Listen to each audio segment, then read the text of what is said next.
Hello guys, welcome back to study. This is Dheeraj Kumar. अभी जो हम लोग करेंगे आपके एफकेट एग्जाम के लिए मॉक टेस्ट, ठीक है। और इसमें आप टारगेट करना कि 40 प्लस स्कोर कर पाओ। ये मिनी मॉक टेस्ट होगी। जिस दिन फुल मॉक टेस्ट लाएंगे यूट्यूब के ऊपर, उस दिन थंबनेल पे लिखा होगा फुल मॉक टेस्ट। और इसकी मैं एक प्लेलिस्ट बना दूंगा जहाँ पे जितने भी मॉक टेस्ट मैं रेगुलरली एक अपलोड करूंगा, तो उस प्लेलिस्ट के अंदर सारे मॉक टेस्ट आपके मिल जाएंगे आपको इसलिए, ठीक है। चलो, रियल एग्जाम बेस्ड पेपर है ये चीज़, बट ट्राई करो कि कम से कम 40 प्लस अटेम्प्ट कर ले इसके अंदर। मतलब सही सही अटेम्प्ट तो सारे कर सकते हो, बट सही सही। और कोशिश यही रहे कि फर्स्ट या सेकंड अटेम्प्ट में क्वेश्चंस बन जाने चाहिए। अब ये नहीं कि एक ही क्वेश्चंस लेके बैठे हैं 1-1 घंटे तक। ओके, अगर आपको बैचेस से रिलेटेड इन्फॉर्मेशन चाहिए, coast guard assistant commandant, AFCAT या फिर किसी एग्जाम से रिलेटेड, तो आप हमारी टीम को व्हाट्सअप कर सकते हो 7279047787। टेस्ट सीरीज या फिर स्टडी मटेरियल सब कुछ आप व्हाट्सअप करके इन्फॉर्मेशन ले सकते हो रिसेंट। अभी तो देखो भाई, अभी सबसे पहले इंग्लिश का देखेंगे हम लोग। क्या कह रहे हैं ना कि फिल इन द ब्लैंक्स है। She could easily eat the dash biryani by herself. अब देखो भाई, सबसे इजीएस्ट क्वेश्चन है ये तो। She could easily eat the dash biryani by herself. अब ये चीज डायरेक्टली समझ में नहीं आ रहा है। ऑप्शन पे चले जाओ, हाउल, होल, हॉल, होल। भाई क्या कह रहा है ये चीज? अब ये चीज समझ में आ रहा है ना। She could easily eat the dash biryani by herself, मतलब ये कहना कि वो बहुत ही आसानी से पूरी बिरयानी को खा सकती है खुद वो, ठीक है। तो पूरी बिरयानी को खाने के लिए होल में से मतलब कौन सा होल का यूज करेंगे? तो भाई हाउल तो होगा ही नहीं और हॉल होगा ही नहीं, ठीक है। स्पेलिंग होल का ये दोनों लग रहा है, तो भाई छेद नहीं करना उसके अंदर। होल मतलब पूरी तरीके से, तो ऑप्शन बी वाला करेक्ट है हमारा, ठीक है। अब आगे क्या कह रहा? One word substitution, a place where airplanes are kept for maintenance. अब इसके अंदर दो ऑप्शंस ऐसे होंगे जो आपको डाउट में होंगे। तो पहले तो मैक्सिमम बच्चे ना ए ऑप्शन करके कहेंगे चलो हमारा हो गया, ठीक है। मैक्सिमम बच्चों का आंसर यही रहता है, ए आंसर करके कहेंगे हमारा हो गया। चलो बोलोगे कैसे सर? आपने या फिर कहीं से भी हमने पढ़ा है वन वर्ड में कि हैंगर का मतलब होता है जहां पे प्लेन्स वगैरह को रखा जाता है मेंटेनेंस के लिए। तो भाई ये हैंगर का मतलब होता है जिसमें आप कपड़े टांगते हो, कपड़े टांगने वाला हैंगर है ये, ठीक है। अब बोलोगे ये क्या ऐसा होता है? अरे आपने देखा होगा ना अलमीरा के अंदर ऐसे करके, ऐसे जो भी ऐसा बना रहता है जिसके अंदर कपड़े टांगे जाते हैं, तो वो हैंगर है ये। तो ये क्या है भाई? HANGAR, हैंगर, ठीक है। तो ये वाला है हैंगर होता है ये, याद रहे ना आपको। जिस स्पेलिंग थोड़ा सा देखो, खाली लास्ट में ई की जगह पे ए करना, बाकी ऑलमोस्ट सेम चीज है, दोनों का मीनिंग बदल जाता है, ठीक है। चलो, कह रहा था driver very subtly dash the traffic violation he committed, ठीक है ना भाई। अब क्या कह रहा है? वो जो था ड्राइवर था वो वेरी क्या था भाई? Subtly dash the traffic violation he committed. अब इसका मतलब क्या है ये चीज बताओ मुझे। अगर आप अच्छे से पढ़ोगे इसको दो बार 3 बार या फिर एक बार में भी समझ में आ गया होगा आपको कि ड्राइवर ने कुछ तो किया है। क्या किया है भाई? देखो, ट्रैफिक वायलेशन ही कमिटेड, ऐसा कुछ किया है, ठीक है ना। तो मतलब कुछ ट्रैफिक वायलेशन से रिलेटेड कुछ किया है, ठीक है ना। तो अब ये चीज समझ में आ रहा है कि चलो ये तो समझ में आ गया कि चलो कुछ कुछ सब्टली का मतलब सूक्ष्म होता है ना, इस तरीके से नैरोली या फिर बहुत ही मतलब छोटे से बारीकी से, तो कहते हैं ना कि बाल बल बचे, उस तरीके से सब्टली का यूज करते हैं। तो उसने जो ट्रैफिक वायलेशन किया था उस चीज से वो बाहर निकल के आया, ठीक है ना। मतलब उस चीज को वो सुलझाया, ऐसा करके कुछ वैसा ऑप्शन आ रहा है, ठीक है ना। तो फ्रेजल वर्ब में यूज करना है आपको। तो देखो, आयरन थ्रू और आयरन असाइड, इनको तो पहले साइड कर लो, इनका कुछ एग्जैक्ट मीनिंग निकलता नहीं है। आयरन इनका मतलब होता है ना, लाइक जब आप कपड़े पे आयरन करते हो ना, उसको मतलब कपड़े को आयरन से दबाना, ठीक है। तो वो वाला हो गया एक तो ये तो होगा नहीं। अब बच्चा हमारा आयरन डाउन, जहां से रहता है ना किसी चीज को सुलझा के निकल लेना। तो ड्राइवर ने बहुत ही सूक्ष्मता से क्या किया, इस जो भी ट्रैफिक वायलेशन जिसने उसने कमिट किया था उस चीज से वो बाहर निकला सुलझा के। तो फ्रेजल वर्ब में कुछ तरीके से एग्जैक्ट मीनिंग आपको जैसे ट्रांसलेट करते हैं ना, ट्रांसलेशन वैसे नहीं निकल पाएगा। तो फ्रेजल वर्ब को रटना पड़ता है, तब जाके इसका अर्थ निकलता है, ठीक है। चलो, फिर हमारा ये इस टाइप के क्वेश्चन, इसको देखो 2-3 तरीके से लोग जानते हैं। कुछ लोग इसको PQRS के नाम से जानते हैं, बट यहाँ पे PQRS है नहीं, तो ABCD के नाम पे तो जानोगे नहीं। कुछ लोग इसको जानते हैं इस तरीके से, लाइक सेंटेंस अरेंजमेंट, कुछ लोग पैराजम्बल, जो भी कहते हो, ठीक है। चलो, अब इनको आपको अरेंज करना है। अब इसको अरेंज करने का ना हमें देखना आपको, मैं ये नहीं कह रहा हूँ कि बहुत ज़्यादा सारे लाइन्स के आपको हिंदी करनी आनी चाहिए, बट कुछ चीज़ों से हम सीख सकते हैं। अगर बेसिक ग्रामर भी होगा अपने पास तो हम सीख जाएंगे। एटलीस्ट एक बार सबको पढ़ेंगे। क्या कह रहा है? In Shakespeare's had English drama, ठीक है।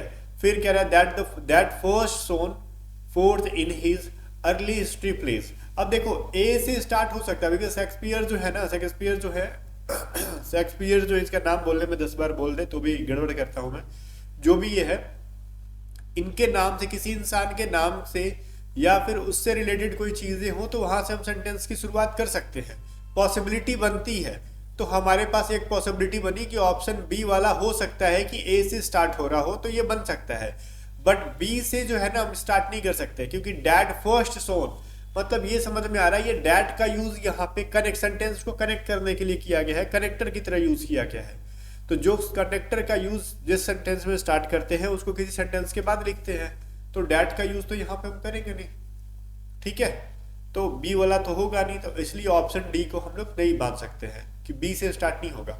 अब देखो, अब मैं अगर ये बोलूँ ना William Shakespeare is considered as the greatest dramatist poet of English language, तो सी से भी स्टार्ट हो सकता है, क्योंकि नाम से स्टार्ट है, कोई दिक्कत नहीं है। तो ये भी पॉसिबिलिटी बन रही है कि सी से स्टार्ट कर लेंगे, तो ऑप्शन सी से जहां से स्टार्ट है वो हम आंसर कर सकते हैं। अब डी में क्या है, अचीव्ड अ मैचलेस, जो भी ना ब्रिलियंस, ठीक है, तो ब्रिलियंस जो है उनका, तो भाई देखो अचीव्ड, अब मैं बोलूंगा किसी सेंटेंस का शुरुआत वर्ब से कर दो, तो मेरे हिसाब से ना कि वर्ब से अगर हम क्वेश्चन इंट्रोगेटिव सेंटेंस में स्टार्ट करते हैं तो मेन वर्ब से स्टार्ट नहीं होता है, ऑक्सिलरी वर्ब से होता है, ठीक है। जैसे कहते हैं ना do you want to go anywhere, या फिर do you want to go, या फिर जो do you want to eat, जो भी तो डू से स्टार्ट करे तो वो क्या है भाई, एक ऑक्सिलरी वर्ब हेल्पिंग वर्ब से स्टार्ट करते हैं, मेन वर्ब से स्टार्ट नहीं करते हैं। तो अचीव्ड अ मैचलेस ब्रिलियंस तो वहां से पॉसिबल ही नहीं है करना, तो ये भी हो गया, ऑप्शन ए कट गया, बिकॉज ये डी से स्टार्ट नहीं कर सकते हम लोग, और बी से स्टार्ट नहीं कर सकते बिकॉज वो सेंटेंस के कनेक्टर से स्टार्ट है। अब रहा ए से स्टार्ट करे या सी से, मान लो ना कि कुछ बच्चे उसको हिंदी नहीं कर पा रहे हैं, तो उस सिचुएशन में ऐसा कर सकते हैं। बोलोगे कैसे कर लेंगे, करेंगे तो करेंगे कैसे, तो भाई एक चीज देखो यहाँ पे मैं आपको सिखा रहा हूँ, ठीक है। एक चीज देखोगे तो आपको जो चीज इजिली समझ में आएगा, लाइक देखो अगर ए पढ़ेंगे हम लोग तो क्या कह रहा है, Shakespeare's hand, in Shakespeare's hand, फिर कह रहा है सी में देखो क्या कह रहा है, विलियम शेक्सपियर। अब देखो दो चीज याद रखना, किसी भी इंसान को अगर बुलाना हो, आपने देखा होगा विधानसभा, लोकसभा या फिर कहीं भी, या फिर किसी स्टोरी में, छोड़ो ना विधानसभा लोकसभा, किसी स्टोरी में आ जाओ, किसी भी स्टोरी की शुरुआत करते हैं इंसान को फर्स्ट बार जब नेम को स्टार्ट करते हैं ना तो उसके फुल नेम को लेते हैं, ठीक है, और बाद में उसी इंसान का जब जिक्र करना हो ना तो उस नाम का टाइटल का यूज करके हम लोग कंटिन्यू करते हैं। जैसे स्टार्टिंग में बोलना होगा तो डोनाल्ड ट्रंप, नरेंद्र मोदी, और बाद में अगर इनको फिर करना होगा तो मोदी, ट्रंप, ऐसे करके लोग बोलते हैं। तो भाई स्टार्टिंग में तो फुल नेम लेके आओ ना, तो ऑप्शन सी में कह रहा है विलियम शेक्सपियर, यहाँ से फुल नाम यहीं से है, और बाद में इस इंसान को अगर दोबारा से जिक्र करना हो उसी स्टोरी में तो हम टाइटल शेक्सपियर ले सकते हैं। तो बात समझ में आ गया, इसका मतलब सेंटेंस ए से ना बल्कि सी से स्टार्ट होने वाला है। इज इट क्लियर, ठीक है। तो ऑप्शन सी में ही सी से स्टार्ट हो रहा है, तो बहुत इजीली हम निकाल सकते थे, बिना कोई पूरे सेंटेंस को बिना हिंदी किए भी हमने इजीली इसको निकाल लिया, और ये लॉजिक आपको सीखना होगा। फिफ्थ नंबर देखो क्या कह रहा है भाई, ईडियम है get up on the wrong side of, sorry get up on the wrong side of the bed. तो भाई wrong side of the bed ऐसा करके कुछ भी आ गया ना कि चलो बेड के गलत किनारे पर हो, तो इसका मतलब समझ लेना आपका दिन बहुत ही भयावह गया है आज। अगर ऐसा ना कि बेड के अपने गलत डायरेक्शन, बेड के गलत डायरेक्शन में हो या फिर गलत साइड में हो, ऐसा कुछ ईडियम है तो समझ लेना बहुत ही डरावना दिन गया है, भयावह गया है, ठीक है। तो someone who is having a horrible day, आप बोलोगे इसको याद कैसे करेंगे, लाइक आपने ना वो मूवीज वगैरह देखी होगी, हॉरर मूवीज, कोई पर्सन सोया है, ठीक है, और उसको उतर के यहाँ से मान लो ना उस रूम की गेट उसकी इधर है और ये बेड है उसका, तो ये उसका सही है ना, राइट साइड तो ये है इसका, यहाँ से उतर के इधर जाएगा, तो वो अपोजिट साइड में, रॉन्ग साइड में कब जाएगा, अचानक से उसको सडनली किसी चीज से डर लगा जिससे वो बाहर नहीं जा सकता, वो डर के मारे इधर दुबक जाएगा, तो रॉन्ग साइड में चला गया, मतलब वो डरा है किसी चीज से भाई। तो इस तरीके से चीजों को याद कर लो, ठीक है। तो जब भी कहेगा ना कि wrong side of the bed, तो सुनना कि भाई वो डर के कहीं दुबका हुआ है, तो मतलब हॉरिबल डेज आ रहा है उसका, सिंपली इस तरीके से याद करोगे। आगे बढ़ते हैं, ये कोई ट्रिक विरिक नहीं है या फिर कोई लॉजिक नहीं है, बस याद करने के लिए एक जरिया है और कुछ नहीं। आगे देखो क्या कह रहे हैं कि फिल इन द ब्लैंक्स है, किड्स एंड सैली जो है वो poets of the same period. अब ये दो जो है ना पोएट्स का नाम है जो कि सेम टाइम पे थे। In other words they were dash. देखो जब दो, इनको मतलब वन वर्ड है कि जो इंसान सेम पीरियड में हो, सेम टाइम में अगर जीवित हो, तो वो एक दूसरे के क्या होते हैं, तो बोलोगे कुछ नहीं सर कलीग्स हो जाएंगे। अरे नहीं नहीं नहीं, सेम एक जगह जहाँ पे काम कर रहे हैं वो ना कलीग्स होते हैं। अब थोड़ी आपका पड़ोसी और आप दोनों कलीग हो, नहीं ना हो, आप दोनों क्या हो, कंटेम्प्रेरीज हो, समकालीन हो, मतलब इनको हिंदी में क्या कहते हैं, समकालीन। समकालीन के देखो मतलब एक समय में, एक काल में दोनों जीवित हैं, उनको कहते हैं समकालीन। लाइक महात्मा गांधी और नेहरू दोनों समकालीन थे, मैं और आप दोनों समकालीन हैं, हम भले कहीं भी हैं, अगर स्टोरी में कभी हिस्ट्री में हम दोनों की जिक्र हुई मेरी और आपकी, तो हम दोनों समकालीन होंगे, बिकॉज एक ही काल में एक ही एज में हम दोनों जिंदा थे। ठीक है, तो ये दोनों जो थे ना, किड्स एंड सैली, तो ये सेम पीरियड में पोएट थे या फिर जो भी है, तो मतलब ये कंटेम्प्रेरीज थे, याद हो जाएगा। चलो फिर क्या रहा है, इसमें से बताओ इनकरेक्ट स्पेल्ड वर्ड कौन सा है भाई, तो इनकरेक्ट कौन सा है, सफिशिएंट, सिरप, सुपीरियर, फिर क्या भाई, स्ट्रॉबेरी, ठीक है ना। तो ये चीज समझ में आ गया होगा, सफिशिएंट में स्पेलिंग ही गलत है भाई, तो ये यहाँ पे ना आई पहले होगा, ई बाद में होगा, लाइक SUFFICIENT, सफिशिएंट। ठीक है, चलो सी के बाद देखो ई कर दिया ना, आई होना चाहिए। नेक्स्ट क्या कह रहा है, it can get extreme cold during the winters. Okay, इसमें कुछ एरर है क्या, बोलोगे नहीं है एरर, नो एरर कर दो, नो एरर का हमने कोई ऑप्शन दिया ही नहीं है आपको, चुनना तो है, तो बोलोगे ठीक है ना यार, ठीक है, इट कैन में कोई गलती है नहीं, इट कैन के बाद तो V1 आएगा, बिकॉज यहाँ पे बी का यूज है नहीं, पैसिव में है नहीं, तो V1 यहाँ पे ठीक है। अब ये तो ठीक है, इट कैन सही है, मतलब ऑप्शन सी मेरा आंसर नहीं हो सकता, इसको कट कर लो। फिर कह रहे हैं ड्यूरिंग द विंटर्स, तो भाई ठीक है ना, विंटर्स के समय का बात की जा रही है, तो द विंटर्स में कोई गलती नहीं है, ड्यूरिंग में कोई गलती नहीं है, तो गलती है तो कहाँ, तो गेट एक्सट्रीम कोल्ड में है ना। अब ये कोल्ड क्या है, एडजेक्टिव है ना ये चीज, तो एडजेक्टिव के लिए जब इसका एडवर्ब आएगा ना यहाँ पे भाई, तो एक्सट्रीम ना हो कि एक्सट्रीमली होगा ना, ये एक्सट्रीमली हो जाएगा ना भाई, ये सिंपल से है फंडा, कुछ है ही नहीं। गेट एक्सट्रीमली कोल्ड ना कि एक्सट्रीम कोल्ड, दो एडजेक्टिव एक साथ नहीं ला सकते ना, एक्सट्रीमली कोल्ड। अब देखो ये सिनोनिम है कि एंटोनिम में, आपको पहचानना होगा, अगर ये एनालॉजी के टाइप का दिया जाता है, एनिग्मेटिक का रिलेशन अगर मिस्टीरियस के साथ है, तो मेटिकुलस का रिलेशन किसके साथ होगा, और आपके एग्जाम में ऐसे दिए जाते हैं। तो भाई एनिग्मेटिक का मतलब होता है कि कोई चीज है लाइक गुप्त टाइप का, जो मतलब सिक्रेटिव टाइप का हो, तो मिस्टीरियस जो कहते हैं ना कि बहुत ही गुप्त जैसा है, एक जिसका कुछ खुल के चीजें पता ना हो, ठीक है, तो एक दूसरे के सिनोनिम है। तो मेटिकुलस का सिनोनिम क्या हो जाएगा, मेटिकुलस का मतलब होता है किसी चीज में क्या होना, निपुण होना, ठीक है, पूरी तरीके से निपुण होना, तो वही होता है थॉरो। ठीक है, ऑर्डिनरी तो नहीं कह सकते हम लोग, इम्पेशेंट तो नहीं कह सकते, केयरलेस होगा ही नहीं, तो थॉरो मतलब पूरी तरीके से जिस चीज में वो है फुलफिल कर रहा है, कंप्लीट है वो, या फिर जिस तरीके से मतलब पूरा है, उसको कहते हैं थॉरो। नेक्स्ट कह रहा है ट्रांजिएंट का टेम्परेरी हो गया, तो कैंडिड का क्या हो जाएगा भाई, ये चीज बताओ। अब यहीं से देख लो, ट्रांजिएंट का मतलब होता है क्षणिक, जो कुछ समय के लिए हो, ठीक है, और टेम्परेरी का ही मतलब होता है, कहते हैं ना टेम्परेरी चीजें हैं फिर तो खत्म हो जाएगी, मतलब कुछ टाइम के लिए हो, ठीक है ना, फॉर अ शॉर्ट टाइम। तो कैंडिड का क्या हो जाएगा, अब बताओ बताओ बताओ, तो कैंडिड का क्या हो जाएगा, कैंडिड का मतलब क्या होता है, ये चीज पहले आपको समझना होगा, स्पष्ट होता है या फिर गुप्त होता है, तो कैंडिड का मतलब होता है स्पष्ट, जो चीज स्पष्ट क्या है, क्लियरली बोला जाए, तो भाई उसको रिजर्व का मतलब होता है छुपाना, डिसऑनेस्ट का मतलब क्या होता है, बेईमानी, केयरफुल का मतलब सावधान होना, फ्रैंकली बात कर रहे हो एकदम, ठीक है यार, कुछ भी छुपा नहीं रहे, जो भी है ना, फ्रैंकली हमने आपको सब कुछ बता दिया, ठीक है, इस तरीके से। नेक्स्ट देखो, फिर क्या कह रहा है, ग्रिगेरियस का मतलब हो गया इंट्रोवर्ट। अब देखो ग्रिगेरियस का मतलब रहता है जो समूह में रहता है, और इंट्रोवर्ट का मतलब जो एकांत है, जो अकेले रहता हो, तो दोनों एक दूसरे के एंटोनिम है। तो मैग्नानिमस का मतलब क्या हो जाएगा, तो भाई मैग्नानिमस का मतलब होता है जो उदार टाइप का हो, उदार दिल वाला, नेक इंसान वाला, तो उसका ऑपोजिट क्या हो जाएगा, पैटी, ठीक है, मतलब जो मतलब दूसरे का बुरा चाहता हो, अच्छा नहीं चाहता हो, ठीक है ना। चलो 12 नंबर क्या कह रहा है, ल्यूसिड का कह रहा है कंफ्यूजिंग, तो क्रेडिबल का क्या हो जाएगा, ल्यूसिड का मतलब होता है स्पष्ट, कंफ्यूजिंग का मतलब क्या होता है भाई, जो कंफ्यूज है, स्पष्ट ना होना, अस्पष्ट कह सकते हो आप, नॉट क्लियर। लूसिड का मतलब होता है क्लियर, कंफ्यूजिंग का मतलब नॉट क्लियर, क्रेडिबल का मतलब होता है विश्वास करने लायक, जिसपे विश्वास कर ले, विश्वास करने लायक, विश्वासी। तो इसका एंटोनिम क्या हो जाएगा भाई, तो जो चीज डाउटफुल है, जो डाउटफुल है उस पर कैसे विश्वास किया जा सकता है, ठीक है। चलो फिर क्या कह रहा है, एक इडियम है, टू क्राई स्टिंकिंग फिश, इसका मतलब क्या होता है, इसका मतलब बताओ, ठीक है। टू क्राई स्टिंकिंग फिश का मतलब होता है ना कि लाइक जैसे कहते हैं ना कि किसी चीज का वैल्यू नहीं देना उतना, ठीक है, उस चीज को कहते हैं। तो वैसा कुछ है क्या अंडर वैल्यू टाइप का है, तो ऑप्शन सी के अंदर है, to undervalue one's own efforts, ठीक है, तो यही चीज है।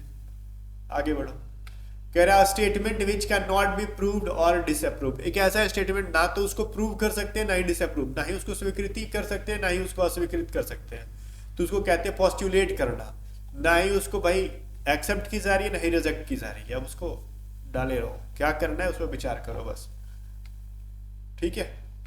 नेक्स्ट और लास्ट इंग्लिश का क्वेश्चन है। अब ये कह रहा है ये जो अंडरलाइन वाला है ना इसमें या फिर बोल्ड है, इसमें क्या मतलब इसके जगह पे क्या और इनमें से कौन सा वर्ड यूज कर सकते हैं हम लोग, और चूज करना है, ये गलत यूज है, इसके जगह पे कोई एक चीज यूज करना है आपको, ऐसा कहा जा रहा है। पढ़ो क्या कह रहा है भाई, पॉलीथिलीन टेरिफ, ये क्या है भाई, इतना बड़ा सा वर्ड, भयंकर सा वर्ड, पढ़ने में लग रहा है जीभ टूट के बाहर आ जाएगा। ट्रेप्थलेट है ना, ठीक है। One of the most often recycled plastics and the material used in the majority of water and soda bottles can be transformed into everything from polyester fabric to automotive parts, ठीक है। ये बोल रहा है कैन बी, देखो can be transform के जगह पे क्या ले सकते हैं हम लोग, ठीक ही। तो भाई देखो ट्रांसफॉर्म के अर्थ में, अब ये मैं नहीं कह रहा हूँ कि ये चीज गलत है, ये कह रहा है इसके जगह पे इसके जैसा एक और वर्ड निकालो जो कि ला जा सकता है। तो गाइस यहाँ पे सिंपली ना ट्रांसफॉर्म की जगह पे क्या लिख सकते हो, किसी चीज को कन्वर्ट करना, ट्रांसफॉर्म कर रहे हो आप या फिर कन्वर्ट कर रहे हो, बात एक ही चीज है, तो मे बी कन्वर्टेड सिंपली आप ले सकते थे, इनका रूट वर्ड पकड़ के। ट्रांसफॉर्म का क्या हो जाएगा सिनोनिम, कन्वर्ट, ठीक है। चलो फिर कह रहा देखो ये हमारा मैथ का क्वेश्चन है, how many of the following numbers are divisible by 3 but not by 9।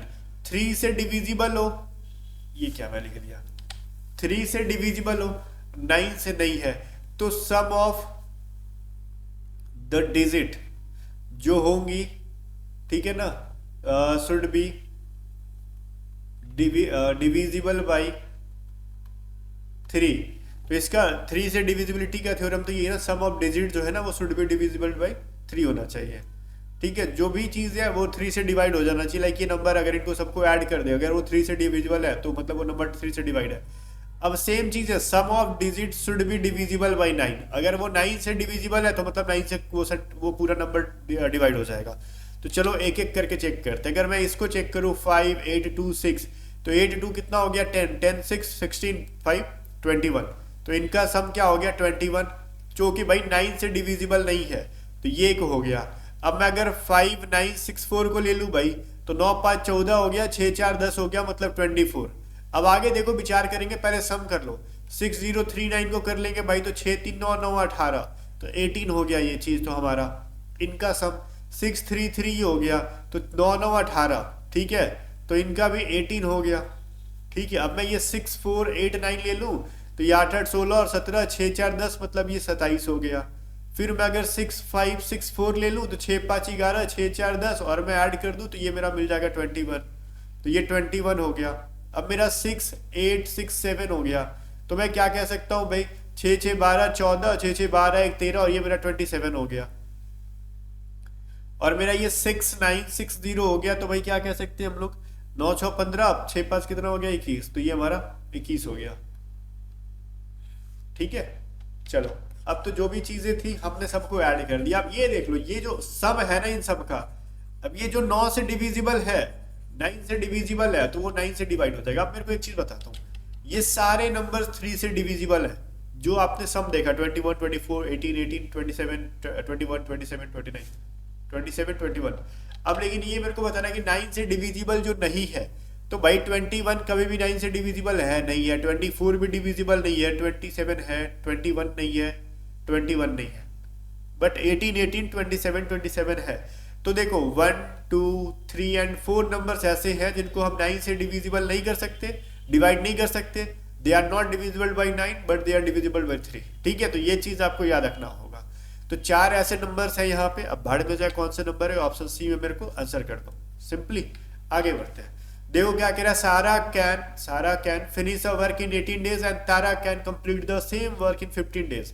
Tara work for 10 days and left the job. ये चट्टी भाग जा रही है 10 दिन काम करके। In how many days can Sara finish the remaining work alone.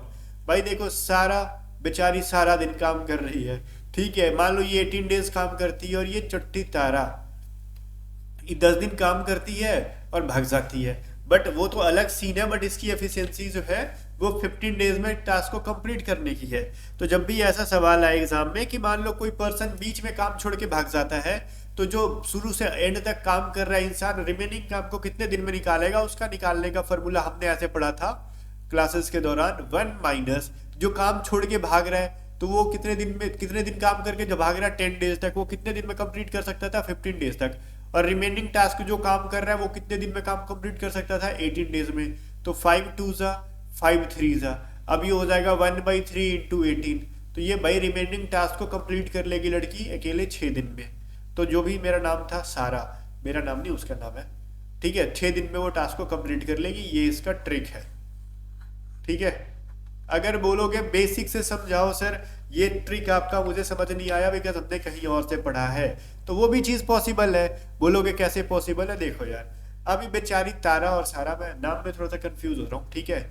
अब देखो कि सारा ना x डेज तक काम कर रही है, जो कि मैं इधर बेसिक से जा रहा हूँ बच्चा, ध्यान से देखना, जो क्या नाम है इसका, सारा x डेज तक काम कर रही है, जो कि 18 दिन में काम को निपटा सकती थी। और ये जो भाग रही है इसका क्या नाम है, तारा, 10 डेज तक काम कर रही है और भाग जाती है। ये चुट्टी 15 दिन में काम को कर सकती थी और दोनों मिलकर एक काम को करने में लगे। अब मेरे को ये देखो सारा एंड तक काम कर रही है, वो टोटल कितने दिन में काम को निपटा रही है, एक्स का वैल्यू निकालो और एक्स में से 10 घटा दो, बिकॉज 10 दिन तक दोनों मिलकर काम किए होंगे और जो वैल्यू आएगा 10 दिन के बाद का वो हमारा आंसर हो जाएगा। तो बोलोगे ठीक है यार बहुत बढ़िया, तो मैं अगर x बाई 18 कर दूंगा इज इक्वल टू 1 माइनस 10/15 कर दूंगा, बात वही आया कि नहीं आया, बोलोगे हाँ आया, तो आया, तो 5 2 जा 5 3 जा, है ना, आया, तो बोलोगे हाँ। तो x इज इक्वल टू क्या आया भाई, x बाई 18 की वैल्यू क्या हो गई 1/3, ठीक है। तो अब मेरी आ गई ये हो गई x बटा में क्या हो गया 6, ठीक है। अब बोलोगे आपने तो कहा था x में से घटाना है, तो मैंने x को सिर्फ रिमेनिंग डेज लिया था, अगर मैं इसको u ले लेता ना 10 + x, तब जाके वो चीज करना पड़ता, बट वैसे हमने किया ही नहीं, इसलिए हमको यहीं से निकल गया, ठीक है। चलो इसके बेसिक पढ़ोगे तो क्लियरली समझ में आएंगे। अब मैं यहाँ पे एक चीज समझाता हूँ, ये कॉन्सेप्ट में बहुत सारे लोगों को कंफ्यूजन होता है, इससे 2 टाइप के क्वेश्चन आते हैं। देखो अभी मैं आपको क्लियर करता हूँ ये चीज। बोलोगे ना कि सर मुझे कंफ्यूज कर दिया, हमने कहीं से पढ़ा था वो रूल अलग लग रहा था। अरे बाबू देखो, एक कंडीशन ऐसा आएगा ना जब स्टार्टिंग से ही सारा और तारा मिलकर काम स्टार्ट करेंगे, दूसरा कंडीशन ऐसा आएगा ना कि तारा ने काम किया एंड सी लेफ्ट, तो बाकी काम फिर हमारा सारा करने लगी। तो ये कौन सा कंडीशन है बताओ मेरे को।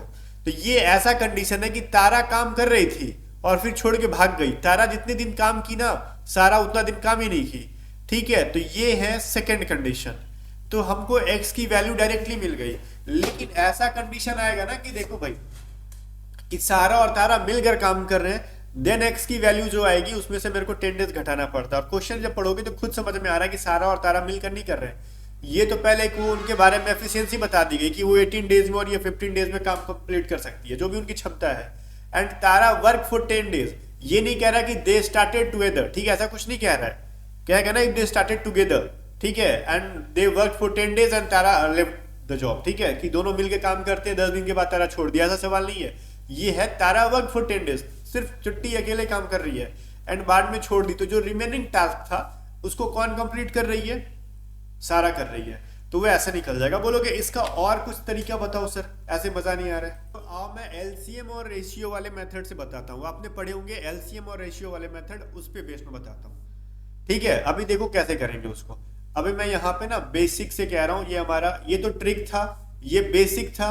अब मेथड 3 देखो हमारा, यहाँ पे यहीं पे समझा दूंगा, बहुत ईजी है। मेथड 3 देखो क्या कह रहा है, मान लो ना क्या नाम है इसका यार, सारा और एक है हमारी तारा। सारा टोटल टास्क को 18 डेज में कंप्लीट कर सकती है और तारा 15 डेज में। इनका एलसीएम ले लो, और जो एलसीएम इज इक्वल टू वो वर्क हो जाता है, एलसीएम जो होगा ना ये वर्क हो जाएगा। टोटल कितना वर्क है, 18 और 15 का एलसीएम होता है 90, तो ये इतना वर्क है। और 1 डेज में सारा कितना टास्क करेगी, वो पूरा काम 18 डेज में करती है और उसके पास टास्क है 90, तो एक दिन में करेगी वो तो 18 × 5 = 90, 5 टास्क करेगी। और तारा के पास 90 टास्क है और वो एक दिन में 15 काम करती है, ठीक है, सॉरी, वो 15 दिन में पूरा टास्क करती है, तो एक दिन में कितना टास्क करेगी? 6 टास्क करेगी। तो भाई तारा ने एक दिन में 6 टास्क करती है, तो वो 10 दिन में कितना टास्क कंप्लीट कर ली? 60 टास्क कंप्लीट कर ली कि नहीं कर ली?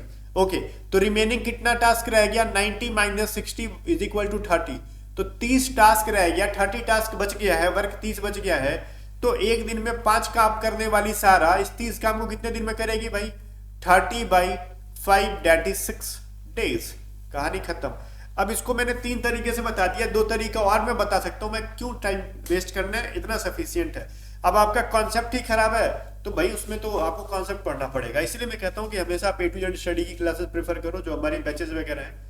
एफकैट की भी मैंने रिकॉर्डेड लेक्चर्स स्टार्ट कर दी है A to Z study app पे, प्राइस भी बहुत कम है, फाइटर बैच है, ठीक है, यहाँ पे टेस्ट सीरीज वगैरह सब कुछ हम प्रोवाइड कर देंगे। सो आपके लिए बहुत ही हेल्पफुल रहेगा। आपकी अगर कॉन्सेप्ट खराब है, बेसिक्स खराब है, तो आपको हमारे साथ पढ़ना चाहिए जरूर। लाइक इस सवाल को देख लो, 252 metre long train is running at a speed of 125 kilometre per hour, ठीक है, ध्यान देना यहीं पे बहुत ही इंपॉर्टेंट चीज है। ये डिस्टेंस देखो मीटर में दे रखा है, और ये देखो इनका चोट्टागिरी किलोमीटर पर आवर में दे दिया है, ठीक है। What is the time in seconds in which it will pass a man who starts from the engine running at the speed of 17 km per hour in the same direction as that of the train। अब बोलोगे ठीक है ना sir, यहाँ भी kilometre per our, यहाँ भी kilometre per our, तो इसी को किलोमीटर में बदल देते हैं, ऐसा नहीं करेंगे ना।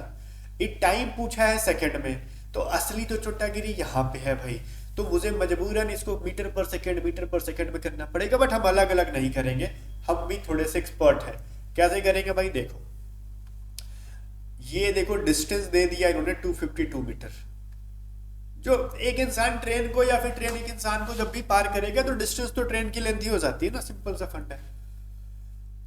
ट्रेन का जो स्पीड है वो कितना है भाई? 125 किलोमीटर पर आवर। और देखो जो मेन का जो स्पीड है वो कितना है भाई? मैन का जो स्पीड है 17 किलोमीटर पर आवर। तो जब भी ऐसे करते हैं तो क्या होता है? Distance is equal to relative speed. जब भी वो सेम डायरेक्शन में है तो speed 1 minus speed 2 into time. अगर वो रिलेटिव स्पीड यही होता है ना, सेम डायरेक्शन में है तो दोनों की स्पीड को माइनस कर देंगे, अगर वो डिफरेंट डायरेक्शन में है तो प्लस कर देंगे। तो डिस्टेंस हमारा कह रहा है 252 है सर, बहुत सही। अब देखो 125 को अगर मैं यूं बोलूं ना कि 5/18 से कर दूं मल्टीप्लाई, ठीक है, मीटर पर सेकेंड में, और ये मैं कहूंगा माइनस 17 को 5/18 से मल्टीप्लाई कर दूंगा मीटर पर सेकेंड में, एंड हमारा टाइम को टी रहने दो, सेकेंड में आ जाएगा। अब देखो 252 तो मेरा हो गया भाई। अब ये 5/18 को मैं अगर कॉमन ले लूंगा, ठीक है, तो मैं अगर 17 में से 25 ले जाऊं कितना बचेगा? बोलेगा हमें नहीं पता सर, ठीक है, हमें नहीं पता सर, कोई बात नहीं, तो हमको 108 मिल जाएगा, इनटू टाइम हो गया। अब ये 108 से कटेगा क्या सर? तो कटेगा है ना सर, 18 6 के 108 होता है, 18 6 होता है ना 108, ठीक है, 6 बार में कट गया। तो टाइम बराबर क्या हो गया? 252, ठीक है, और ये 6 इंटू 5 जो होगा 30, इसको डिवाइड कर दो, और ये 352, ये 3 से डिविजिबल है ना, कितने बार में? 3 × 24, 3 × 12, और डेसिमल में एक डाल दो बीच में, क्योंकि नीचे एक जीरो भी था। 30 से डिवाइड करोगे ये इनका सेकंड आ जाएगा, तो 8.4 है क्या? ऑप्शन सी के अंदर है। तो चीजें बहुत ही इजी रहती हैं, बशर्ते कि थोड़ी सी ध्यान लगा के करेंगे, बहुत ही इजीली अपने को हो जाएगी। थोड़ा सा फास्ट चलते हैं, अदरवाइज वीडियो लंबी बन जाएगी। हाँ, तो अभी बोलोगे ना कि बहुत टाइम ले लिया, थोड़ा सा फास्ट चलते हैं। मैं जब पढ़ाता हूँ ना तो मुझे लगता है चलो एक एक चीजों को डील करते चलते हैं। क्या कह रहा है? In a circular path of 600 metre Pankaj and Rohit started walking in opposite direction from the same point at the speed of 2.85 metre per second, 5.4 kilometre per hour. ध्यान देना क्या कह रहा है, 5.4 किलोमीटर पर आवर, ये है metre per second respectively. After how many minutes they will meet for first time. कर लेंगे इसको, कर लेंगे कि नहीं? देखो सर्कुलर पाथ पे जब भी लोग ऑपोजिट डायरेक्शन में जा रहे हैं, सेम चीज अप्लाई करो। जो सर्कुलर पाथ की डिस्टेंस है वो डिस्टेंस हो जाएगी, और रिलेटिव स्पीड निकाल लो, स्पीड 1 प्लस स्पीड 2 जब ऑपोजिट डायरेक्शन में जा रहे हैं तो इनटू टाइम। बोलोगे पहले तो माइनस किए थे सर रिलेटिव स्पीड के नाम पे, और आप ही चोटागिरी कर रहे हो, प्लस कर रहे हो। चाचा देखो, अब जब एक इंसान इधर जा रहा है और एक इंसान ना इधर जा रहा है तो रिलेटिव स्पीड प्लस हो जाता है, बट दोनों क्या कह रहा है कि आओ सखी साथ में चलते हैं, तो फिर वो निगेटिव हो जाएगा रिलेटिव स्पीड, ठीक है, जब दोनों एक साथ चलेंगे तो एक डायरेक्शन में। तो ये तो अपोजिट जा रहे हैं, लिख रहे हैं ना सिंपली, अपोजिट डायरेक्शन में जा रहे हैं, तो प्लस कर लो। तो ये डिस्टेंस थी हमारी 600 मीटर। अब देखो यहीं पे असली गेम है। फर्स्ट वाला क्या कह रहा है 2.85 है, एंड प्लस 5.4 को ना 5/18 से हम मल्टीप्लाई करके मीटर पर सेकेंड में कन्वर्ट करेंगे, देन अपना जो टाइम होगा उनको हम लिख लेंगे।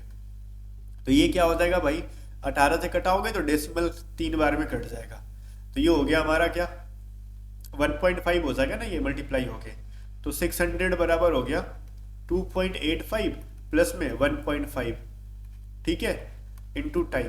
तो टाइम बराबर क्या हो जाएगा 600 डिवाइडेड बाई 5 और 3 और 4 4 पॉइंट इतना हो गया। तो भाई इनको अगर आप सॉल्व करेंगे तो 600 इंटू 100 बाई 435, क्या ये चीज डिविजिबल है? बट इतने से काम नहीं बनेगा, ठीक है। इन्होंने एक चीज और नोटंकी कर रखा है, कह रहा ना कि देखो यार आफ्टर हाउ मेनी मिनट्स, तो भाई ये तो हमारी वैल्यू सेकंड में आने वाली है, अब मेरे को मिनट में कन्वर्ट करना होगा 600 इंटू 100 435 इंटू 60, ले ये हमने काटा इधर से 10 बार में और ये अब मिल गया हमको 1000/435, जो अगर डिवाइड करोगे तो ऐसे समझ में आ रहा है कि 2 टाइम्स में जाएगा, लाइक ऐसे कर लो ना 435 ऐसे, तो लग रहा है ना 4 दूनी 8 होता है, तो 5 दूनी 10 3 दूनी 6 7 4 दूनी 8, 2 बार में जाएगा 875 हो गया। तो या तो ऑप्शन बी या फिर ऑप्शन सी, इनमें से कोई एक होगा, ए एंड डी तो कट कर लो, ठीक है। 5 2 बच गए 1 हो गए। अब मैं यहाँ पे डेसिमल देके यहाँ 0 बैठाऊंगा भी, तो ध्यान देना ये 12 कहीं ना कहीं 4 के 3 टाइम्स के आसपास है, 12 है ना, तो इसका मतलब 2.3 हमारा एक रफ आइडिया ले लो। हालांकि ये 2.2 होगा, 2.2 कुछ वैल्यू मिलेंगी, बट आगे की 3-4 डिजिट हटा दोगे ना डेसिमल के बाद, तो ये 2.3 में कन्वर्ट हो जाएगा। तो इस तरीके से स्मार्ट अप्रोच करेंगे, ना कि पूरा इस तरीके से जोड़ भाग गुना नहीं करने लगेंगे, काम बिगड़ जाएगा। सो ये 2.7 के अप्रोच बिल्कुल भी जा ही नहीं रहा था। तो इस तरीके से हम समझ गए कि हमारा आंसर कहीं ना कहीं इसके नियरेस्ट रहेगा, 2.298 समथिंग ऐसे करके, ठीक है। चलो डिफिकल्ट नहीं था, देखो इसमें कुछ भी ऐसा है था क्या जो कि कैलकुलेशन में करने में अटका, सिंपली ऑरेली करते चला गया। ये जो चीज थी यहाँ पे थोड़ी सी मेहनत करनी पड़ी, तो वो भी हमने स्मार्टनेस के साथ कर लिया। तो आप ये मत कहना कि डिफिकल्ट क्वेश्चन है एग्जाम में कैसे करेंगे, आप कर लोगे ना, एग्जामिनर सेट ही करेगा आपको ऐसे कि जो चीज आप स्मार्टली कर लोगे। अगर जिसके पास स्मार्ट अप्रोच है, अब जिसकी प्रिपरेशन ही नहीं तो उसके लिए एग्जाम ही नहीं है, सिंपल सी बात है। आगे देखो क्या कह रहा है, the distance between 2 stations A and B is 575 kilometre. A train from station A at 3 p.m. and moves forward station B at an average speed of 50 km per hour.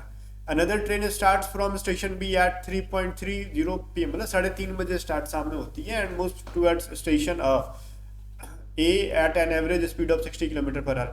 How far from station A will the train meet? देखो भाई situation क्या create हो रहा है, मैं आपको पहले diagram बताता हूँ, देन सोल्यूशन बताऊंगा। लाइक ना एक स्टेशन है यहाँ पे ए नामक, लाइक आपके दिल्ली पटना बिहार जो भी स्टेशन होते हैं ना, वैसे ए और बी नाम के स्टेशन है। एक ट्रेन ए से स्टार्ट होती है और एक ट्रेन बी से स्टार्ट होती है। ए वाली जो ट्रेन स्टार्ट होती है वो 3 PM पे होती है, और बी वाली जो ट्रेन स्टार्ट होती है वो 3:30 PM पे स्टार्ट होती है। और ए वाली जो ट्रेन स्टार्ट होती है ना वो 50 किलोमीटर पर आवर की स्पीड से स्टार्ट होती है। बी वाली जो ट्रेन स्टार्ट होती है ना वो किस स्पीड से जा रही है भाई, 60 किलोमीटर पर आवर की स्पीड से जा रही है। तो कह रहा ना कि बताओ ये जब दोनों मिलेंगे तो ए से मान लो यहाँ मिले जहां भी मिले, तो ये ए से ये मिलने का जो डिस्टेंस होगा वो क्या होगा। तो एक बात बताओ मेरे को, बोलोगे पूछो क्या चाहते हो पूछना, पूछो ना। तो देखो ए से स्टार्ट हो रहा है 3 बजे, बी से स्टार्ट हो रहा है 3:30 बजे। तो क्या चीज समझ में आया, ए जो है हाफ आवर पहले चला गया, जब ये ट्रेन रुका हुआ था एक कुछ डिस्टेंस को कवर कर लेगा, देन ये मिलेंगे, देन ये चलेगा। तो पहले हम ये वैल्यू निकाल लो, ए कितना कवर कर लेगा, ए कितना रन कर लेगा, ठीक है। जब बी नहीं चलेगा तो ए कितना कवर कर लेगा। तो ए की स्पीड है 50 किलोमीटर पर आवर, और ये हाफ आवर में कितना चल लेगा भाई डिस्टेंस, तो 25 किलोमीटर ये कवर कर लेगा। तो रिमेनिंग डिस्टेंस कितना बन जाएगा ये बताओ मेरे को। रिमेनिंग डिस्टेंस बचेगा मेरा 575 में 25 घटा दूंगा तो मेरे को मिल जाएगा 550 किलोमीटर और रह गया। तो अब जो दोनों के मिलने का टाइम होगा ना, रिलेटिव स्पीड से निकालेंगे, distance is equal to relative speed into time. दोनों अपोजिट डायरेक्शन में जा रहे हैं ना, एक इधर जा रहा है एक इधर जा रहा है, तो स्पीड जुड़ जाता है। तो डिस्टेंस हम ये लेके चलेंगे, जब दोनों स्टार्ट हो जाते हैं तो वो डिस्टेंस में लेंगे कि दोनों जब स्टार्ट हुए, दोनों जब चल रहे हैं तो उस समय डिस्टेंस क्या थी। अभी चुट्टा पहले निकल जाएगा थोड़ी काउंट होगा, नहीं ना होगा, तो दोनों जब स्टार्ट होते हैं तो पहले वो लेंगे। तो मान लो ए तो 25 किलोमीटर पहले से चल चुका था, 550 किलोमीटर बच गए हैं।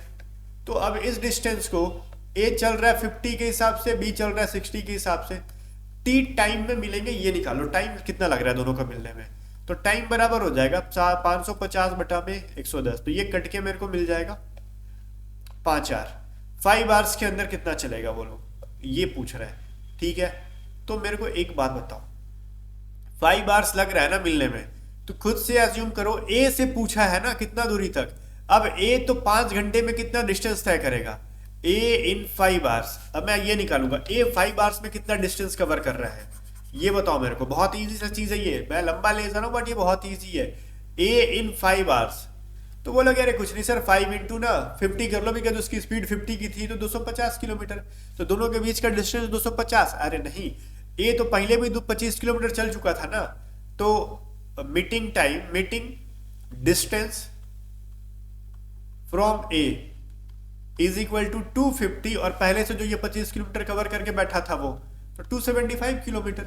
इस क्वेश्चन में कुछ था ही नहीं, और मैं इतना लेके चल रहा हूं ना, जो इतने स्टेप्स वो आप 30 to 40 सेकेंड्स में कर लोगे। कैसे, अगर आपको इस टाइप के क्वेश्चंस बनाने आएंगे तो। अब बनाने ही नहीं आएंगे तो आप 5 मिनट्स में भी नहीं करने वाले हो, बनाने आएंगे तो 40-50 सेकेंड्स के अंदर इसको कर लोगे। हाँ, ये थोड़े से टाइम कंज्यूमिंग वाले क्वेश्चंस है, इनके ट्रिक्स मत याद रखना, अदरवाइज कभी कभार मार खा जाओगे। ठीक है, ट्रिक्स याद करने में कभी कभार आपके साथ प्रॉब्लम हो सकता है, कितने ट्रिक्स याद रखोगे, इसलिए कॉन्सेप्ट याद रखो। नेक्स्ट क्या कह रहा है, A B and C started a business, तीनों मिलकर बिजनेस स्टार्ट कर रहे हैं।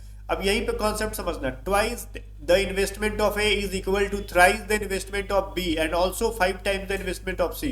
If the total profit after a year in rupees 15.5 lakhs, then the share of B in profit is what? In lakhs आपको खोजना है। तो भाई पहले तीनों की शेयरिंग क्या है ये चीज देख लो।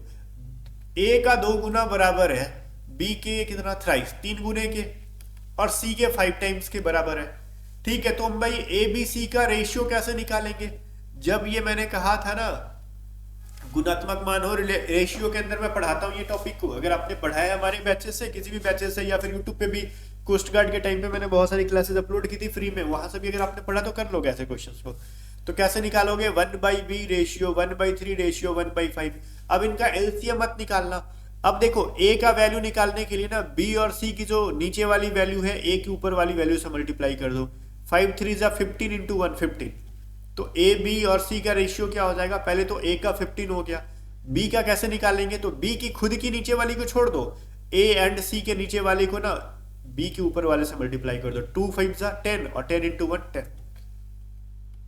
सी का भी सेम कम करेंगे, इसके खुद के नीचे वाले को भूल जाओ, 2 3 6 और 6 1 6।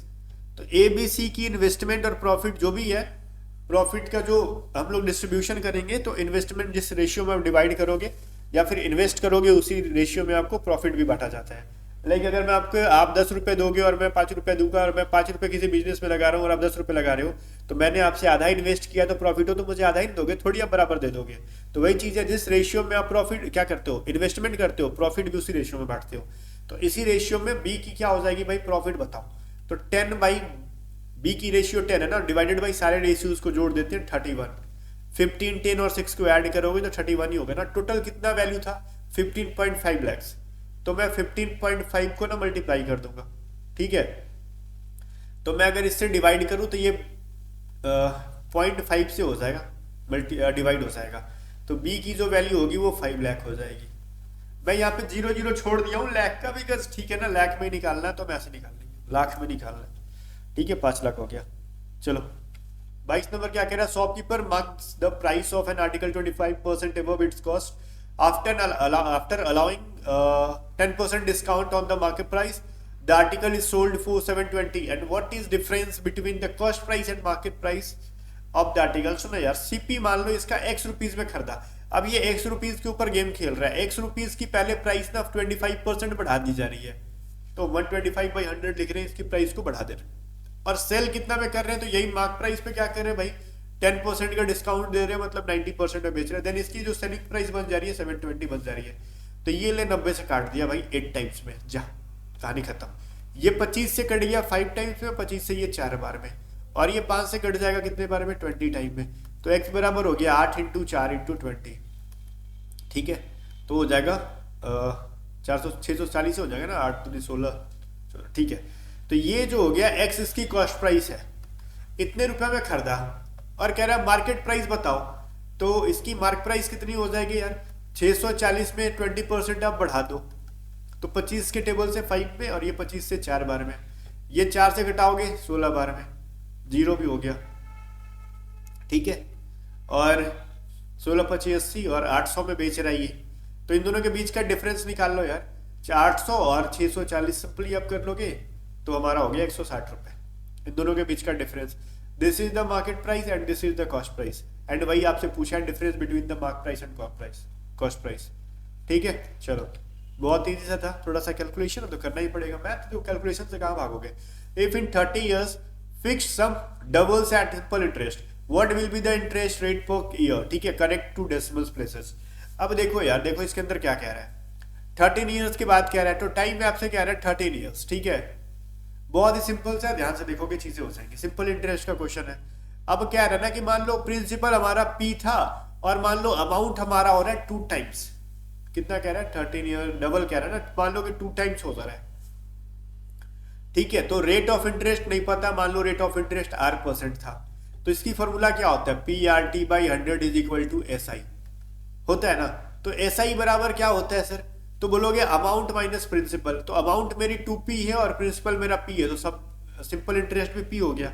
तो प्रिंसिपल मेरा P था, रेट ऑफ इंटरेस्ट R था, टाइम मेरा कितना था 13 ईयर्स था बाई 100, और मान लो सिंपल इंटरेस्ट क्या था मेरा P आ रहा था ना माइनस करने पे, सो PP कट गए, तो रेट ऑफ इंटरेस्ट मेरा 100/13 हो गया, सिंपली निकाल लो ना, 100/13 जो होता है वही हमारा आंसर हो जाएगा। क्या ही करना है, 7.6 होता है, 7.69%, ऑप्शन ए के अंदर है। 24 क्या कह रहा है, F नहीं, इफ कर दो यहाँ पे। If a cylinder and a cone have the same height and radius of the base, what is the ratio between the volume end of the cylinder and volume of the cone. कह रहा है देखो, एक cylinder और एक कोन का जो है ना, हाइट सेम है, रेडियस सेम है, तो वॉल्यूम का रेशियो क्या हो जाएगा, ठीक है। वॉल्यूम का रेशियो क्या हो जाएगा ये आपसे पूछ रहा है। तो वॉल्यूम क्या होता है सिलेंडर का, 2πr, ठीक है, 2πr/h।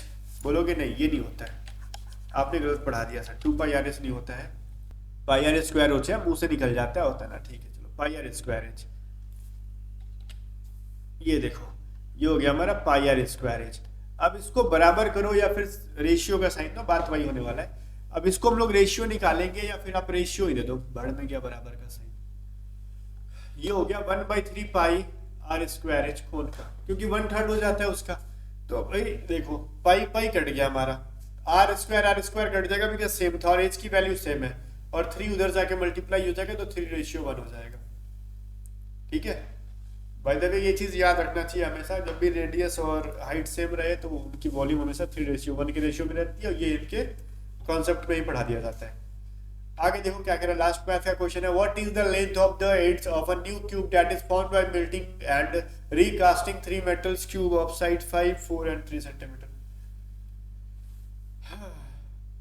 कह रहा है what is the length of the edges of a new cube. देखो देखो क्या 3 क्यूब को ना पहले पिघलाओ, एंड फिर से उनको जो पिघलाने के बाद उनमें से जो मटेरियल मिल रहा है उनको मिला के एक नया बड़ा सा क्यूब बना दो, तो उस क्यूब की एक साइड क्या होगी। तो जब भी ऐसी चीज हो ना कि छोटे छोटे क्यूब को पिघला के उनको एक न्यू, मैं कौन क्यूब बना रहा हूँ, रह के थोड़ा सा दिमाग सा लग जाता है, नया क्यूब बनाया जाए, ठीक है।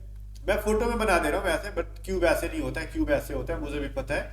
तो आप कहोगे कि सर दिमाग ठीक है ना, बट मैं काम चोरी कर रहा हूँ थोड़ा सा। मान लो 3 चीजों को पिघला के एक नई बनाई जाए, तो इन छोटे छोटे वाले की जो वॉल्यूम होती है ना, उनको ऐड करके बड़े वाले वॉल्यूम की इक्वल हो जाएगा। तो क्यूब का वॉल्यूम क्या होता है, A cube, A1 cube, A2 cube, A3 cube कर दो, और बड़े वाले का क्यूब के बराबर कर दो एज इट इज, ठीक है। तो भाई देखो ये क्या सीन हो जाएगा, बड़े वाले का छोड़ो, बड़े में क्या, ये मेरा 5 का क्यूब है, ये मेरा 4 का क्यूब है, ये मेरा 6 का क्यूब है, इज इक्वल टू इस बड़े वाले का मान लो साइड का क्यूब हो जाएगा, ठीक है। अब ये क्या हो जाएगा, 125, 64, 9, अब ये ए क्यूब इधर लिखता हूँ मैं, थोड़ा अच्छा लग रहा है इधर, ठीक है। तो मैं इसको अगर ऐड कर दूंगा, ए क्यूब अगर मैं इनको ऐड कर दूं तो क्या मिलेगा, ठीक है। 125 में पहले आप 9 64 जोड़ोगे तो हो जाएगा 6 5 4 9 6 2 8, ठीक है, 189 हो जाएगा। और उसमें से मैं अगर 9 जोड़ दूंगा तो हो जाएगा 8 8 16 170 1 8, ठीक है। कितना हो जाएगा यार, 198 हो जाएगा ना, ठीक है। कि मैंने कुछ गलती कर दिया क्या जोड़ने में।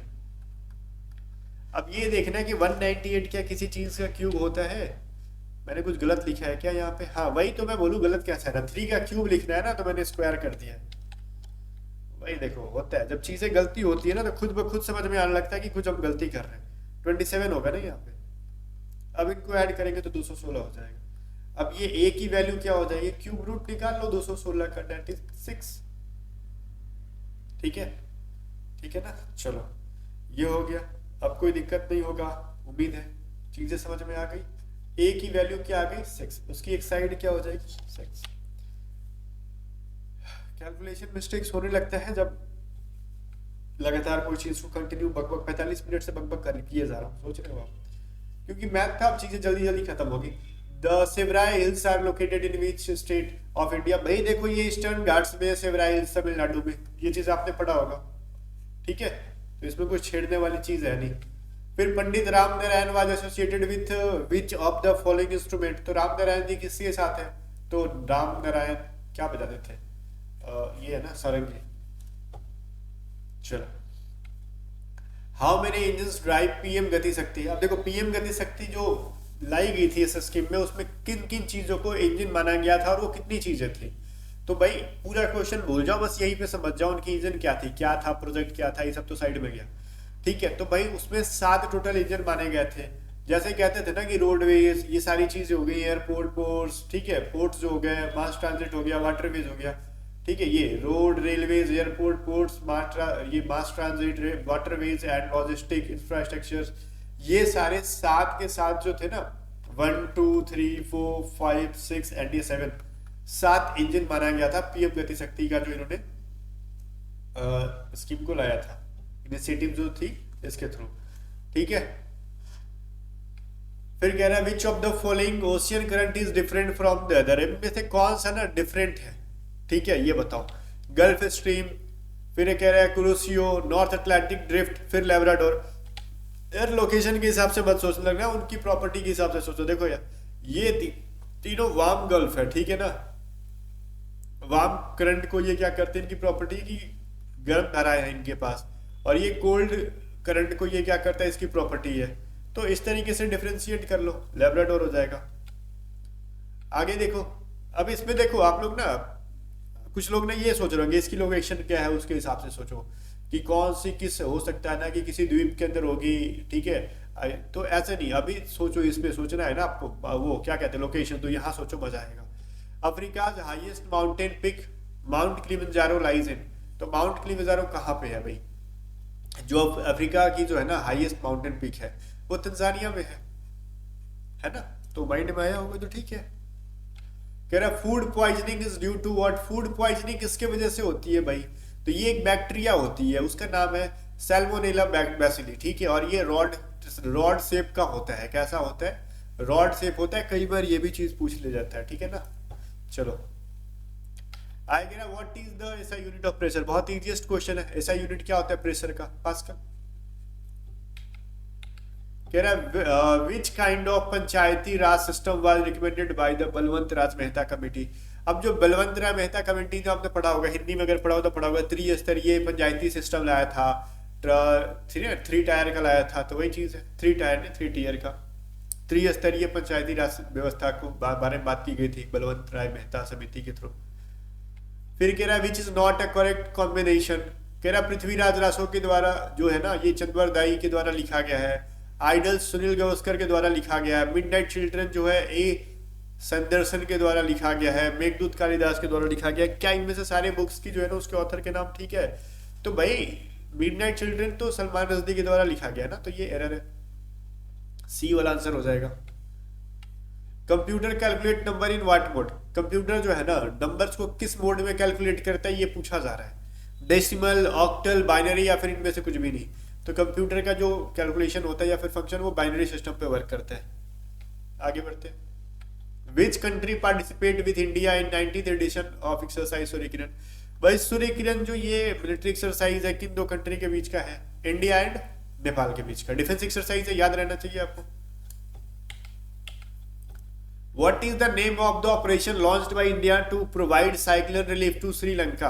अभी जो श्रीलंका में साइक्लोन आया था उसमें रिलीफ के लिए इंडिया ने किस ऑपरेशन को बनाया, लॉन्च किया था। तो ये याद रखना, ऑपरेशन सागर बंधु, ये याद रखना। अब आपको प्राउड ज्यादा मत फील करो, आपका पड़ोसी देश ने भी एक ऐसा करके मतलब ऑपरेशन लॉन्च किया एंड उन्होंने रिलीफ दी थी, पाकिस्तान ने भी। बट वो बात अलग है कि ये चुट्टा ने एक्सपायरी फूड भेज दिए थे श्रीलंका में, ठीक है। जैसे होता है ना कि किसी इमरजेंसी में किसी कंट्री को ना हेल्प पहुंचाई जा रही है, ठीक है, तो लोग जेन्युइन जितना क्षमता है उतना करते हैं, और ये लोग का क्षमता नहीं है ना पाकिस्तानियों का, फिर भी मदद करने कूद जाते हैं। भले वो एक्सपायर खाना दे देंगे दुनिया के सामने, बट बाद में जब पकड़े जाते हैं तो फिर मुंह छुपा लेते हैं। तो ठीक है ना, इंडिया ने बहुत ही अच्छे से हेल्प किया श्रीलंका का जितना पॉसिबल हो पाया, ठीक है। बट पाकिस्तान ने भी दुनिया को दिखाने के लिए ट्राई की, ठीक है ना। बट सारे जितने भी एक्सपायरी फूड थे, जो चीज खत्म हो गई थी 2024 में ही, जिनकी एक्सपायरी डेट खत्म हो चुकी थी, वो खाने लायक नहीं था, वो सब भिजवा दिया था, तुम लोग खा के खत्म हो जाओ, ठीक है। जहां पे बचने की पॉसिबिलिटी भी किसी इंसान की होगी तो ये लोग खिला के मारने के चक्कर में थे। आगे देखो, who has been appointed as the first women to lead UN tourism, ठीक है। तो ये कौन है जो फर्स्ट विमेन है जो कि यूएन टूरिज्म को लीड कर रही है, उनकी हेड के तौर पे अपॉइंट की गई है, तो वो यूएई की है, ये भी याद रखना आप। ये कहाँ की है, यूनाइटेड अरब एमिरेट्स की है। वो कौन है भाई, शेखा नासिर अल नुवाइस इनका नाम है। जो भी जिस तरीके से प्रोनाउंसिएशन करते हो आप कर लेना, बट ऑप्शन ही सही आंसर है, ठीक है ना, क्योंकि मुझे थोड़ा सा कॉमन नेम नहीं है हमारे कंट्री से रिलेटेड, तो मैं बोलने में थोड़ा सा असमर्थ हूँ। फिर who made history by winning India's first ever Mrs Universe crown in 2025। बोलोगे ठीक है, हमने तो इसके बारे में पढ़ा था, जो ऑप्शन में है ही नहीं। यार देखो, ये मिस यूनिवर्स नहीं है, मिसेज यूनिवर्स है, बात समझ में आ रहा है। बोलोगे मिस यूनिवर्स और मिसेज यूनिवर्स में क्या, मिस और मिसेज में क्या फर्क है। मिसेज जो शादीशुदा है, मिस जो अनमैरिड है। तो ये मिसेज उनके लिए यूज होता है जो या तो शादी है, ठीक है। देखो मिसेज यूनिवर्स के लिए कौन पार्टिसिपेट कर रहा है, या तो जो मैरिड है, या फिर मैरिड के बाद वो विडो हो गई है या डिवोर्स ले चुकी है, वो लोग पार्टिसिपेट करते हैं। मिस यूनिवर्स के लिए कौन पार्टिसिपेट करते हैं, जो बिल्कुल भी फ्रेश है, बिल्कुल भी अनमैरिड है, कभी उनकी शादी वादी नहीं हुई है, ठीक है। अब देखो क्या है, मिसेज यूनिवर्स के अंदर जो अब इंडिया की है शेरी सिंह विनर हुई है, पार्टिसिपेट नहीं की है, बल्कि वे विनर हो गई है, पार्टिसिपेट करने के बाद ही हुई है, लेकिन ये इंडिया हिस्ट्री में फर्स्ट टाइम हुई है मिसेज यूनिवर्स क्राउन। इसलिए मैं इस क्वेश्चन को डाल दे रहा हूँ, हो सकता है कि आपका ये पूछ ले क्या कहते हैं एफकैट। फिर कह रहा है देखो मिस यूनिवर्स को भी लगी हाथ, लेते ही जाओ, ठीक है ना। तो ये फातिमा जी है, ये मैक्सिको की है, फातिमा बोक्श करके नाम है इनका, ठीक है, मैक्सिको की है ये।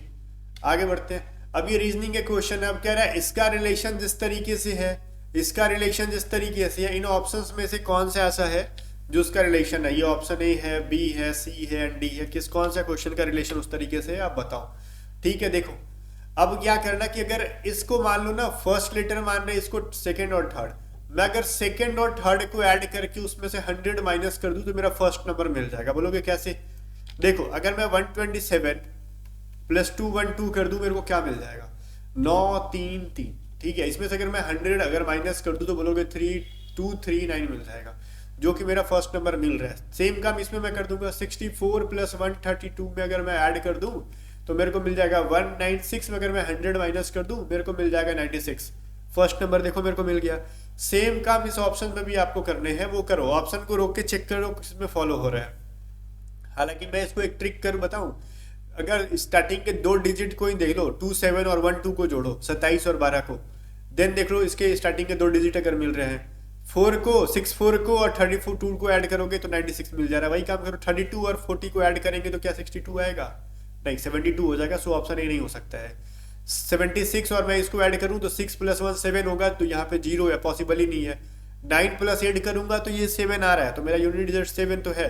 बट एक चीज और देखूंगा मैं, इसमें भी ना 1 और 9 को ऐड करूंगा तो मेरा क्या हो जा रहा है भाई, 10 हो जा रहा है, 0 प्लस 5 और 9 को मैं अगर ऐड करूंगा तो 14, तो मेरा इसका सेकंड डिजिट 10 है, तो ऑप्शन डी भी नहीं हो सकता है। तो बचा ये, मैं करके देख लो, 89 + 170 8 करो, जो भी ऐड करने पे -100 कर लोगे तो मेरे को मिल जाएगा 167। So option C will be the correct answer.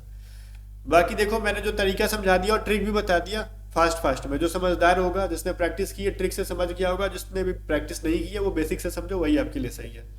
ठीक है, ट्रिक्स तो उनके लिए होती है। अरे इसका आंसर दिख रहा है, ये कैसे? उधर आंसर दिख रहा था ना, हमारा टाइपिंग वाला भी कम छोटा नहीं है, ऐसा एक दिन भी नहीं होता होगा जिस दिन उसके पीपीटी के अंदर एरर नहीं होती होगी। ठीक है, डिजाइन वगैरह करता है तो चलो देखो, कह रहा है 8 friend P Q R S T U B W जो है ना sitting in the same order anticlockwise around a circle table at equal distance between them with all facing center of the table. If Q is sitting in the southeast, then in which direction is W sitting? देखो एक चीज समझना है, Q is sitting in the southeast। अब Q south में बैठी है तो भाई समझ लो कुछ बाहर में जाए ऐसा बनाओ, एक डायरेक्शनल टाइप का ना टेबल बनाओ जिसमें डायरेक्शंस, ये मैं फिर से लाइन बहुत ही गंदा ले जा रहा हूँ, मैं बिल्कुल भी सेंटर से ले जाना चाहता हूँ तो मैं इसको अब ऐसे ले जाऊंगा, ऐसे ये रहा। ठीक है, तो भाई साउथ ईस्ट में बैठा है तो साउथ ईस्ट ये वाला है, तो साउथ ईस्ट में कौन बैठा है? क्यू। और ये क्या है ना कि P Q R S T U B W are जो है ना ये सारे ना एंटी क्लॉकवाइज बैठे हैं। तो एंटी क्लॉकवाइज बोले तो कुछ इस तरीके से, घड़े के अपोजिट डायरेक्शन में, जब क्यू इधर है तो पी मेरा इधर होगा, तो P Q R S T U B and W. ठीक है, तो कह रहे डब्ल्यू की किस डायरेक्शन में बैठा है, तो ये कौन सा डायरेक्शन है? साउथ वेस्ट है। Option C is the correct answer, कुछ लफड़ा ही नहीं था इसके अंदर। 43 नंबर कह रहा है, 47 क्वेश्चन नंबर है, 47 है, सॉरी 45 है, 47 है, 52 है, 62 है, 79 है, तो नेक्स्ट सीरीज क्या हो जाएगा? देखो भाई इसके अंदर पहले ना 45 है, 47 है, 52 है एंड 62 है, 79 है, तो अगला क्या हो जाएगा? सबसे पहले इसके अंदर हमने ऐड किया 2 को, फिर हमने इसके अंदर ऐड किया 5 को, फिर हमने इसके अंदर ऐड किया 10 को, ले फिर इसमें क्या ऐड किया भाई? हमने ऐड किया 17 को। ये क्या इशू है? हमने इसमें फिर ऐड किया 3 को, इसमें ऐड किया 7 को, फिर इसके अंदर सॉरी हमने इसमें ऐड किया 5 को, फिर हमने ऐड किया 7 को। दिख रहा है आपको कुछ? 3 5 7, नेक्स्ट ऑड नंबर क्या होगा जो इसके अंदर हम लोग ऐड करेंगे 17 के अंदर? तो हम 9 ऐड करके देख लेते हैं। तो 17 प्लस 9 ऐड करोगे तो हो जाएगा प्लस 26। तो 26 अगर ऐड करेंगे हम लोग 79 में तो हो जाएगा 105। हमारे पास ऑप्शन नंबर ए जो है करेक्ट आंसर है। आगे बढ़े, कह रहा है हमसे pointing towards the photograph of a lady, Varun said she is my father's in law's sons only sister mother in law's है। ये क्या है भाई? How is Varun related to that lady? अभी वरुण क्या कहता है? कुछ तो कहता है। वरुण क्या कह रहा है? She is my father in law's son. अब देखो पहले इसकी एक वाइफ होगी, एक ही होगी, ज्यादा नहीं, और इसका फादर इन लॉ का मतलब क्या है? इसकी वाइफ के पिता, और इसके पिता के ना लॉस सन, तो मतलब इसका मतलब इसकी वाइफ का भाई, इसके वाइफ का भाई, only sisters mother's in law. ठीक है, अब जो इसकी भाई की जो एक लौती सिस्टर है ये खुद हो गई वरुण की पत्नी, और वरुण की पत्नी की जो है मदर इन लॉ मतलब वरुण की माँ। अब वरुण से क्या रिलेटेड होगा? उसकी मैया होगी। अब उसका ये क्या होगा? उस लेडी से वरुण क्या लगेगा? उसका बेटा लगेगा, सन हो जाएगा। तो बहुत ही घुमा के रिलेशन पूछा गया था लड़कियों की तरह। ठीक है ना, चलो 45 क्या कह रहा है? In a certain code language Rahul is coded as 180 and Pooja is coded as 171। How will Rajiv be coded in the same language? Rahul को चलो यार कोड करो, RAHUL। 18 नंबर पे, 1 नंबर पे, 8 नंबर पे, 21 नंबर पे और 12 नंबर पे। इनको ऐड कर दो तो 8 8 16, 1 17, 1 18, 19 20 का 0 हो गया। फिर मेरा हो गया 2 और 1 3, 2 5 और 1 6, 60 हो गया। और इनको 180 बनाना है तो मैं 60 को 180 कैसे बना सकता हूँ? 3 से मल्टीप्लाई कर दूंगा तो 180 बन जाएगा। ये तो अपने को कॉन्सेप्ट समझ में आ रहा है। अब वही पूजा का आओ, पूजा करते हैं हम लोग यहाँ पे। तो P हमारा 16, O 15, फिर अगेन हमारा O 15, J हमारा 10 हो जाएगा, A हमारा 1 हो जाएगा। तो 15 15 30 और 16 ऐड करोगे तो 46 46 10, 56 प्लस 1 57। अब 57 को अगर हम फिर 3 से मल्टीप्लाई कर देंगे तो 171 आ जाएगा। मतलब इन सबको ऐड करके डिजिट्स को 3 से मल्टीप्लाई किया है। वही काम राजीव के अंदर कर दो यार, बस कुछ नहीं कह रहा आपसे। तो R 18 नंबर पे होगा, A 1 नंबर पे होता है, Z 10 नंबर पे होता है, 9 नंबर पे होता है, ये 22 नंबर पे होता है। अब इनको ऐड करो तो 18 और 22 ऐड करोगे तो कितना होगा? 40। 40 10 50, ठीक है, 50 और 9, 59 प्लस 1 60, तो फिर अगेन 60 आ गया मेरा, 60 into 3 that is 180। Option B के ही अंदर है, ठीक है। अब आगे देखो 46 क्या कह रहा, P dash dash N dash dash S R dash Q P dash R dash dash dash S N Q. तो मतलब देख रहे हैं ना, देखो एन और क्यू है यहाँ पे, ठीक है, कंटिन्यू एन क्यू आ रहा है, मतलब क्यू के पहले एन है यहाँ पे, बात समझ में आ रहा है। और एस के बाद ना, ध्यान से सुनना, एक डैश के बाद एन आ रहा है, ये चीज दिख रहे हो, एस के बाद एक डैश के बाद एन आ रहा है और एन के बाद क्यू आ रहा है।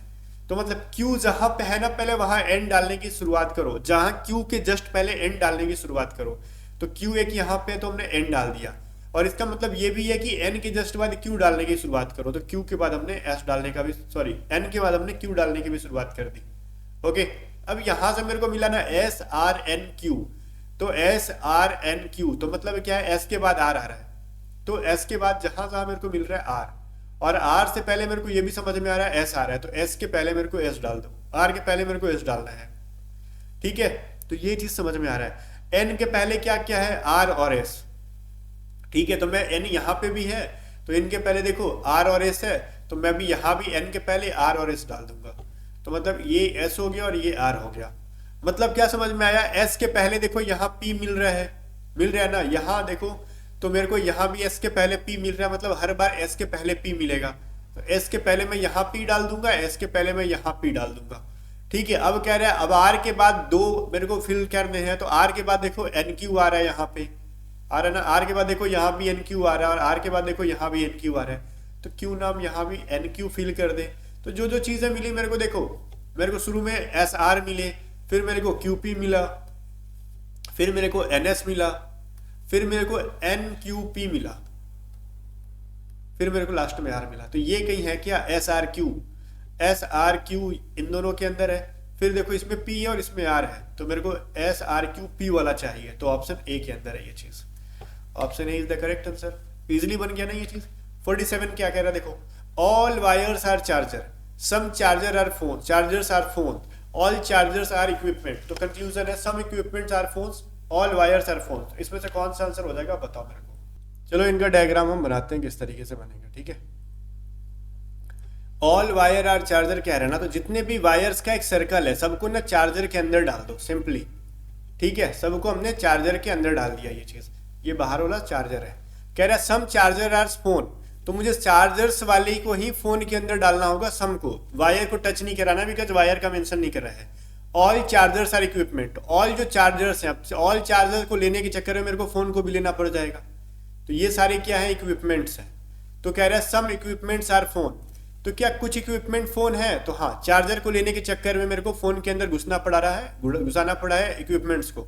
सो ऑप्शन ए या फिर conclusion A is the correct. कह रहा है ऑल वायर्स आर फोन, अब ये वायर का कोई फोन से रिलेशन है ही नहीं, तो ऑल वायर तो भाड़ में गया, थोड़ा सा भी नहीं है, तो option A is the correct answer. Only conclusion A follows, ठीक है। ऑप्शन ये मान लो ए है, ये बी है, ये सी एंड डी है, तो ऑप्शन सी हमारा सही हो जाएगा। नेक्स्ट देखते हैं।